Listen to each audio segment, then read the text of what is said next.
시청자 여러분 안녕하십니까. 이제 6월 23일 심야 방송 마지막 방송이 되겠는데요. 방금 속보가 나왔는데 윤리위원회가 최종적으로 이제 회의를 마쳤는데요. 차기 회의를 7월 7일 날 여는데 아마도 이준석 대표의 소명을 듣고 심의 의결하기로 방침을 정한 것 같습니다. 이 상세 내용은요, 이 본 방송 말미에 찌응하면 나올 것 같아요.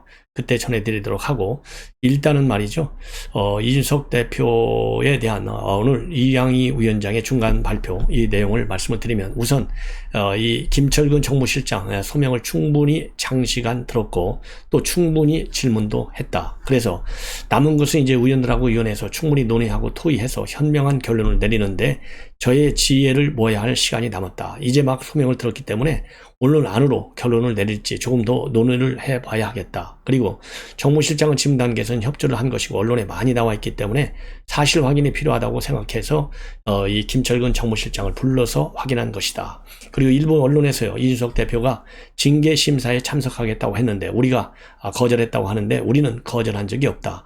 모든 분들께서 참석해서 충분한 소명 기회 드리려고 마음먹고 있다. 오늘은 일단 첫 번째 순서부터 진행을 하는 걸로 하기로 했고 추가 참고인 조사는 모르겠고 날짜도 정한 게 하나도 없다. 추측을 자제해 달라. 이러한 입장문을 내놨습니다. 그래서 한마디로요, 오늘 보면은 우선 김철근 정무실장을 소환해서 해명을 들었는데 충분히 들었고 그리고 판단하는 데는 좀 지혜로운 시간이 필요하다. 지혜를 모아야 되겠다. 그러면서 7월 7일로요. 오늘 이제 22일, 23일 이제 밤이니까 한 2주 정도 더 시간을 갖고 심의하겠다라고 이제 밝혔는데요. 이 얘기는 지금 이제 이준석 대표의 소명도 들어보겠다는 것이고요. 그 다음에는 23일 이제 오늘 김성진 카이스트 대표, 즉 성상납을 했다고 주장한 이 사람을 경찰에서 조사하게 돼 있거든요. 그래서 2주 정도가 되면 이 김성진에 대한 소환 조사도 한두 차례 더 있을 수도 있고요. 또 상황에 따라서는 이준석과 그 다음에 김철근 이 관련 인물들도 소환 조사할 가능성도 있어요. 그렇다고 한다면 지금 일각에서 제기하는 대로 이 경찰의 수사 결과를 보고 윤리위에서 심의 징계 결정을 해야 될 것 아니냐, 이러한 주장도 윤리위원회에서 감안하고 있을 개연성이 충분해요. 그래서 2주라고 하는 충분한 시간을 나름대로 가진 거 아니겠느냐, 이렇게 생각이 들고요. 그리고 7월 7일 날 심의 결정한다고 되어 있는데 그날 이준석 대표의 소명을 듣고 나서 또 궁금한 상황이 있을 수가 있지 않습니까? 그러면 그것까지 들으려면 또 그때 가서 7월 7일 날 결정을 내릴 수도 있고 아니면 별도로 시간을 별도로 또 두 번째, 세 번째 세션을 마련한 다음에 결론을 내릴 수도 있고, 그래서 이렇게 결론을 낼 수 있는 시간이 길어진다고 하는 것은 지금까지는 이제 이양희 위원장도 상당히 강경한 입장에서 이번 사건을 다뤄왔어요. 그래서 여러분들이나 또 대부분의 우리 국민들이 이준석 대표 이거 뭐 어떻게 하다가 이러한 이 성상납이라는 문제까지도 지금 나오고 있느냐, 이거 이준석 대표 용납할 수 없다, 이런 이 강경론이 득세를 했고요. 저도 좀 이렇게 되다 보면은 이준석 대표 상당한 뭐라 그럴까요, 이 강한 징계 조치를 받을 가능성도 있는 거 아니겠느냐, 이런 생각을 해온 바 있는데 오늘 징계 이 윤리위의 이양희 위원장이 밝힌 내용, 그리고 시일이 자꾸 늦어지는 이런 내용을 보면 제가 생각하기에는 이런 강경론에서 좀 후퇴하는 것이 아니냐, 이런 판단을 하게 됩니다. 제가 이렇게 판단했더니요, 이 댓글을 보니까 되게 화나신 분들이 많은 것 같은데 저는 팩트를 가지고 제가 판단을 한 것이고 이 팩트를 가지고 이 판단하는데 합리적 판단을 하는 겁니다. 감정을 갖고 판단하지 않아요. 그렇기 때문에 댓글로 뭐 비판하고 이런 건 뭐 저도 달게 받겠습니다만은 이 판단의 자유는 존중해 줘야 되는 것이 아니냐. 그게 건강한 토론 문화를 뭐라 그럴까요? 키워나가는 거 아니겠습니까? 그래서 우리 시청자 여러분들의 이 분노, 또 이 격분 저도 충분히 압니다. 그래서 이준석 대표 우리가 뽑을 때만 하더라도 상당한 기대를 했는데 특히 지난 이 대선 국면에서요, 윤석열 당시 후보를 따돌리고 혼자 그야말로 이 가출하듯이 지방을 전전하고, 그리고 윤석열 당시 후보가 또 내려가가지고 달래고, 이런 거 용납하기 어렵죠. 그리고 또 패널 정치식 논평을 지나치게 많이 하고 다니고 일일이 당 간부들 이런 분들하고도 또 싸우고 이런 거는 뭐 이준석 대표 고쳐야 할 점이라고 하는 점을 저도 여러 차례 지적을 한 바 있어요. 그 당 대표로서의 무게감이 있어야 되겠다. 말을 아껴라. 또 이 패널 정치를 그만하라. 이런 얘기를 더 많이 해온 바 있는데, 지금 징계 심의와 관련해서는 지금 이제 나중에 이제 보시면 아시겠지만은, 제가 보기에는요, 이 윤리위의 결정이 여러분들께서 분노한 만큼 센 결정이 내려오기는 쉽지 않을 것 같다라는 판단을 했는데, 이걸 가지고 여러분들께서 굉장히 분노하시는데요. 좀 자제해 주셨으면 좋겠고, 7월 7일까지 한번 기다려 보십시다라고 제가 말씀을 드립니다. 그리고 오늘 김철근 정무실장은요, 충분히 소명을 했다라고 그 이상의 또 언급은 일체 하지 않고 있어요. 그 이준석 대표의 경우에는 정량평가를 해야 되는 것 아니냐. 내가 품위를 손상했으면 품위 손상에 따른 당에 손해본 게 있을 텐데, 당에 손해본 게 뭔지 정량평가를 해라. 이 정도로 이준석 대표가 지금 열불이 나 있는 것 같습니다. 그리고 신당 창당설에 대해서는 그야말로 이거야 뜬금없는 비판이다. 이러한 주장을 해 놓았어요. 그래서 이 정도로 해서요. 일단 오늘 심의 내용은 말씀을 드리고, 이 본 방송 말미쯤에서요. 이 최종적인 입장문 내용이 나오면 그때 여러분들께 자세히 말씀을 드리기로 하고, 오늘 검찰 인사가 대대적으로 있었는데요. 이래서 지금 이제 전반적으로 평가를 해보면 검찰의 빅4에 윤석열 윤사단이 대거 포진했다. 그래서 중앙지검장에는 송경호, 그 다음에 당시요, 윤석열 총장이 검찰총장할 때 중앙지검 3차장 검사를 했어요. 그리고 대검의 반부패 강력부장에는 신봉수, 당시 중앙지검 2차장 검사를 했습니다. 대검의 공공수사부장 김유철인데요. 당시 총장 인사청문회에서 준비위원을 했어요. 총장 때.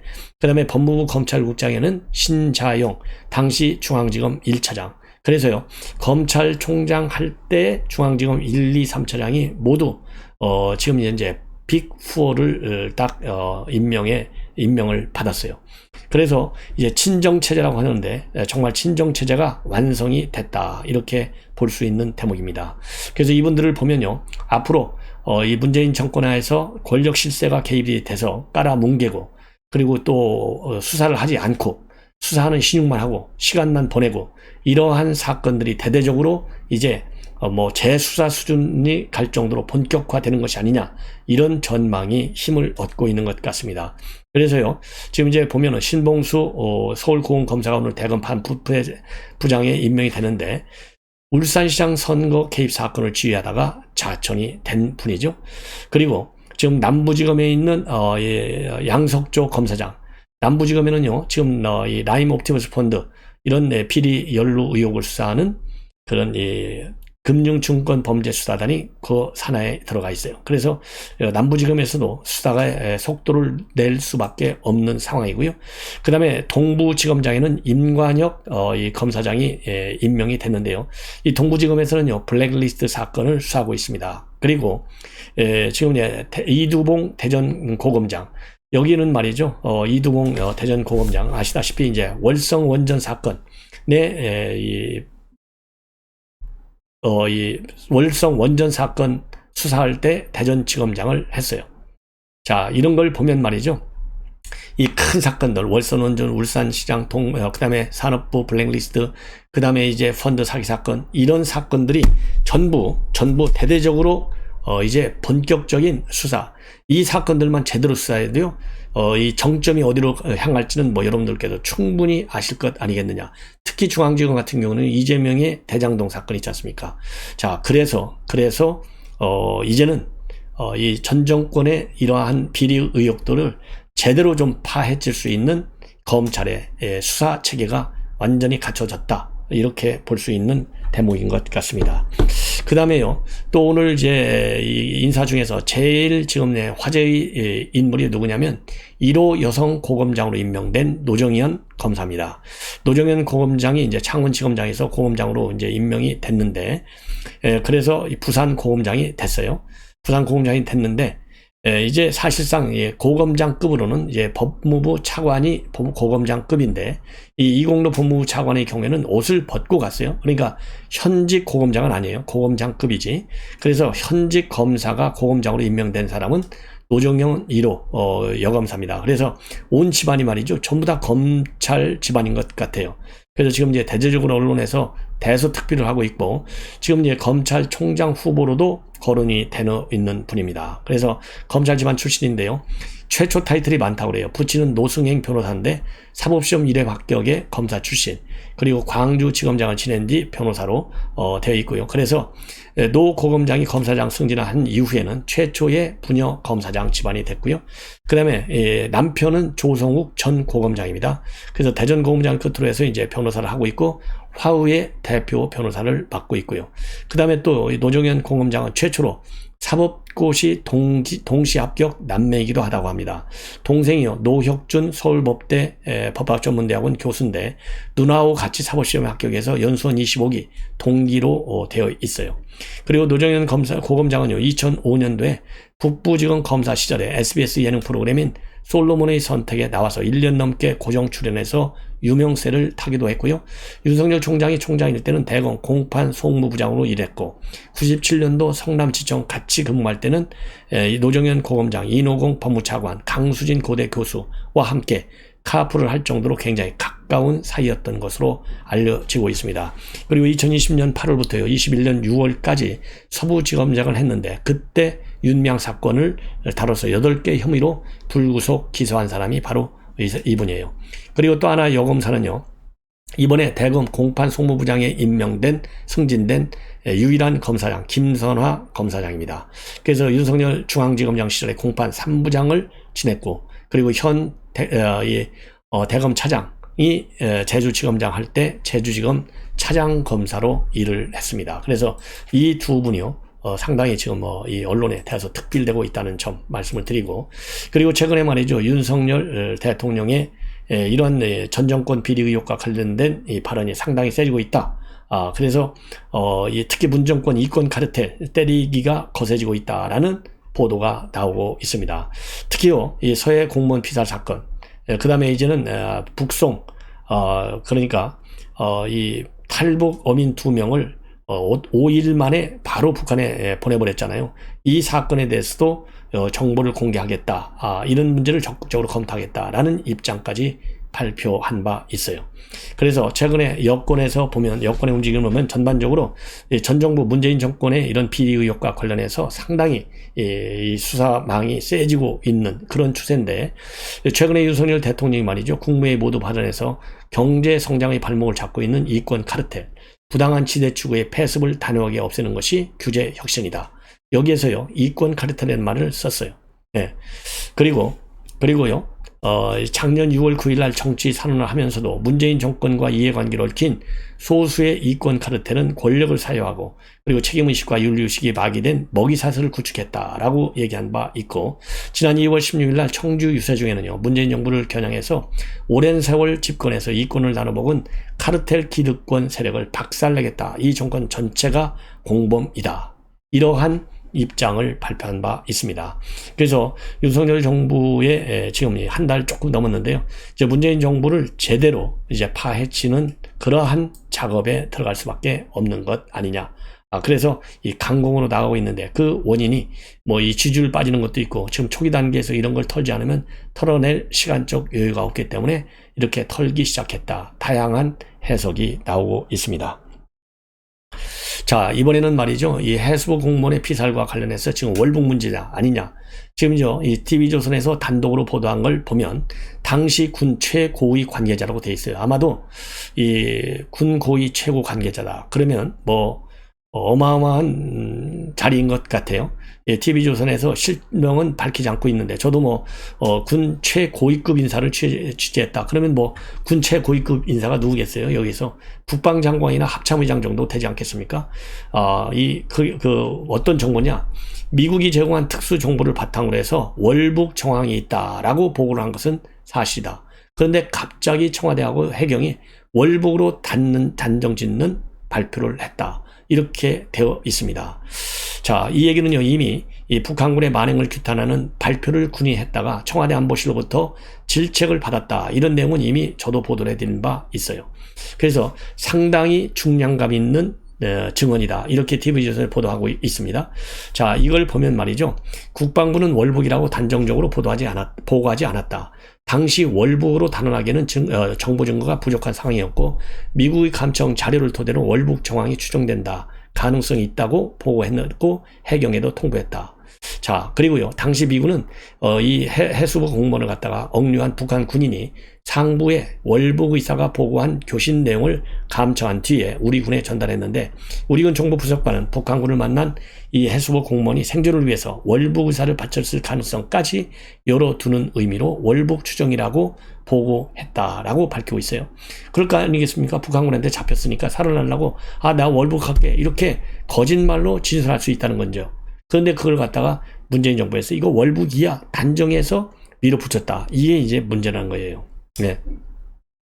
그리고 당시 윤성현 해경 수사정보국장도 정신적 공황 상태에서 현실 도피 목적으로 월북한 것으로 보인다. 이렇게 주장을 또 발표를 한 바 있습니다.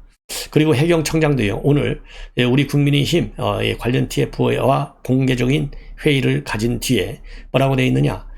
사건 당시 두 가지를 발표하고 있는데요. 사건 당시 문재인 대통령의 구출 지시가 없었다라고 하는 새로운 내용을 공개했습니다. 예, 그리고 또 월북 판단이라고 하는 것은 굉장히 무리한 결론이었다라고 2년 만에 과거의 결론을 뒤집고 있어요. 그러면서 오늘 해경청장 정봉훈 청장이 발표한 내용을 보면요. 사실상 월북 관련 협의도 입증할 증거를 확보하지 못했고 깊은 책임을 통과한다. 이렇게 밝히고 있습니다. 이걸 보면 말이죠. 자, 이 해경이 그러니까 SI를 직접 보지는 못했고 요약된 정보를 훑어본 수준에 불과했다. 이렇게 해경은 오늘 TF에서 밝혔다고 합니다. 그리고 청와대 보고부터 이 해수부공무원 이대준 씨가 숨지기까지 3시간 정도 여유가 있었는데 이 정 청장은 문재인 대통령으로부터 별도 구출 지시를 받지 못했다. 이렇게 이 보고를 한 것으로 지금 밝혀지고 있어서 결국은 이번 해수부 공무원의 이 월북 사건은요. 문재인 대통령에 대한 수사가 없이는 사실관계의 확인이 굉장히 어려운 상황이 아니냐. 이렇게 결론을 낼 수밖에 없는 것 같습니다. 자, 이제 이주석 징계 최종적으로요. 7월 7일 날 열기로 했다. 그래서요. 이양희 위원장이 이날 밤 11시 50분쯤에 지금 이제 조금 전에 보도가 나왔는데요. 윤리위원회 회의를 연 뒤에 취재진한테 이주석 당원, 현 당 대표는 제4차 중앙윤리위원회를 7월 7일에 개최해 소명 청취 후 심의 의결을 하기로 했다. 그리고요. 김철근 당 대표 정무실장에 대해서는 징계 절차 개시 결정을 했다. 증거 인멸 의혹 관련 품의 유지 의무 위반이라고 징계 절차 개시 사유를 밝혔습니다.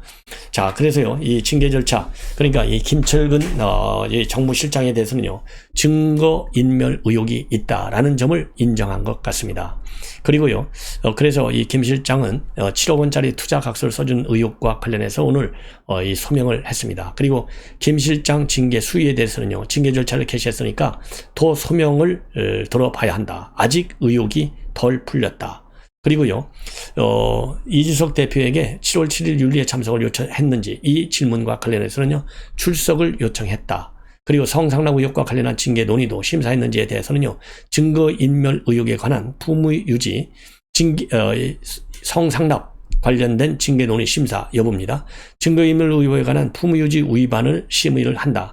처음에 윤리위원회가 징계 심의를 개시한 내용도 그런 내용이다. 그러면서요, 이 대표 의견을 청취하는 절차를 할 것이고 징계를 안 할지라도 소명을 다 들어봐야 한다. 예단해서 징계하겠다 결정하고 소명을 듣는 건 아니다. 모든 윤리위원회 회의는 어떤 기준 그리고 어떤 결정을 해놓고 하는 것이 아니다. 그러면서 애초부터 오늘 결정할 게 아니었고 소명 절차를 거쳐야 하지 않나. 이렇게 입장을 밝혔어요. 자, 그래서 굉장히 신중하게 처리하는데요. 지금 문제는 뭐냐? 일단 김철근에 대해서는요, 증거인멸 의혹과 관련된 품의유지 의무 위반이다. 이렇게 했거든요. 그러니까 증거인멸 의혹이 있다고 판단한 거예요. 자, 그러면 아까 중간 발표할 때 충분히 설명했고 충분히 질문했다. 그래서 이제 증거인멸 의혹과 관련된 품의유지 의무 위반으로 징계 절차를 개시한다. 이렇게 되어 있거든요. 그러면은 지금 이재명, 이준석 대표가 이 가서 한번 얘기를 들어봐라 라고 지시를 해서 간 거지 않습니까? 근데 이게 증거 인멸 의혹으로 판결이 나거든요. 그렇다고 한다면 이준석 대표의 뭐라고 그럴까요? 이 책임론도 징계 사유로 이제 활용될 가능성이 큰 것이 아니겠느냐. 이러한 판단이 드는 매우 중요한 대목이 아닌가 하는 생각이 듭니다. 자, 그러면은 지금 이제 이준석 대표가 이러한 윤리위원회 이제 결정과 관련해서요, 입장문을 지금 방금 내놨습니다. 방금 내놨어요. 지금 지금 자정 10시 32분에 지금 보도가 나왔는데요. 7월 7일 날 소명할 수 있는 기회를 준다고 했는데 모르겠다. 2주 뒤에 무엇이 달라지는지가 궁금하고 의아하다. 이렇게 밝혔습니다. 그리고요, 오늘 윤리위에 출석해서 제 입장을 밝겠다는 의사를 여러 경로로 여러 차례 전달하고 옆에서 대기하고 있었지만은 바른 기회를 얻지 못했다. 길어지는 징계 절차가 당의 혼란에 전혀 도움이 되지 않는다는 것을 모든 구성원이 알고 있을 텐데 계속 길어지는 이유가 뭔지 궁금하다. 징계 문제와 관련해 보도자료로 본 것 외에는 언론인들보다 많이 알고 있는 게 없다. 이 사안에 대해서 따로 드릴 말씀이 없다. 이렇게 밝히고 있습니다. 자, 그래서요, 이거 이거 정말 예단해서 발표하기가 굉장히 어려운 대목이 아닌가. 이렇게 판단이 되는데요. 우선, 지금 아직도, 2주 뒤에 뭐가 달라지나 모르겠다라고 하면서, 굉장히, 불만을 토로하고 있어요. 이렇게 이제 언론한테 밝히고, 이제 사무실에서 퇴청한 것으로, 그렇게 지금, 알려지고 있습니다. 예.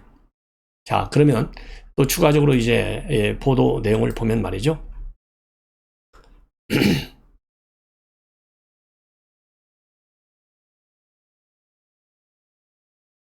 그리고요, 이 김 실장의 징계 개시 판단 근거가 뭐냐? 이거를 갖다가 이양희 위원장한테 물어보니까 의혹이 덜 풀렸다. 오늘은 협조하는 차원에서 왔기 때문에 심도 있게 논의를 해야겠다는 생각에 징계 절차를 개시했다. 의혹이 덜 풀린 건 어떤 것이냐? 그거는 저희가 말씀드릴 수 없다. 이렇게 밝혔습니다. 예. 그래서 오늘요, 이 9명 중에 8명이 참석한 가운데 오늘 심의가 이루어졌다. 이렇게 지금 되어 있습니다. 그리고요, 회의 초반에 이준석 대표 측과 윤리위원회 회의를 놓고 신경전도 벌어졌다고 합니다. 애초 회의 공개를 요구했던 이준석 대표 측은 회의 초반 회의 기록이 작성되지 않고 있다면서 문제 제기에 나섰고, 윤리위가 회의 기록을 남기지 않은 채 일방적인 징계 결정에 나설 수 있다는 우려 때문에 이런 회의 기록을 요청한 것 같습니다. 예. 그리고 이 회의 도중에 아까 중간 발표로 나왔을 때요, 이양희 위원장이 기자들한테 직원들이 다 지금 작성하고 있다. 이준석 측 대표, 즉 기록을 하지 않고 있다는 주장은 사실 아니다. 이렇게 해서요, 이 사실관계가 또 달라지기도 하고 이 혼선이 좀 생긴 것 같습니다. 네. 자, 그리고요, 또 일부 다른 보도를 보면요, 이 위원장이 말이죠, 증거인멸 의혹과 관련 품의 유지 위반을 심화할 것이다. 그리고 심의를 개시한 내용도 그 내용이다. 이렇게 돼 있거든요. 예.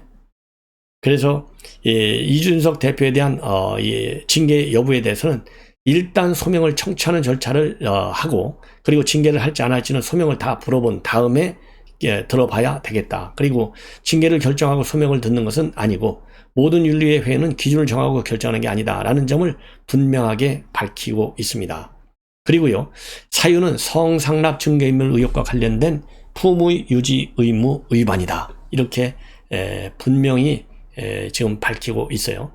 그래서 저도 여러분들에게 누차 말씀드린 대로 성상납 그 자체를 이유로 하는 징계가 아니고 증거인멸과 관련된 증거인멸 의혹, 증거인멸 교사 의혹과 관련된 내용인데, 따라서 품의 유지 의무를 위반했느냐 안 했느냐, 이것이 이제 징계 사유의 핵심이라는 점을 다시 한번 밝힌 것 같습니다. 자, 이렇게 해서요, 오늘 윤리위원회 관련된 최종적인 윤리위원장의 입장문, 그리고 최종적인 이준석 대표의 입장까지 전부 정리해 드렸습니다. 그래서 예단하기는 굉장히 어렵지만은요, 김철근 정무실장이 징계를 받는 방향으로 나가면 결국 이준석 대표도 크든 작든 징계를 받을 수 없는 그런 상황으로 내몰리고 있고, 징계는 거의 확정적인 방향으로 갈 것이 아니겠느냐, 이렇게 일단 판단해 볼 수 있는 것 같습니다. 시청자 여러분, 이것으로 오늘 저의 심야 방송을 모두 마치겠습니다. 편안히 주무십시오.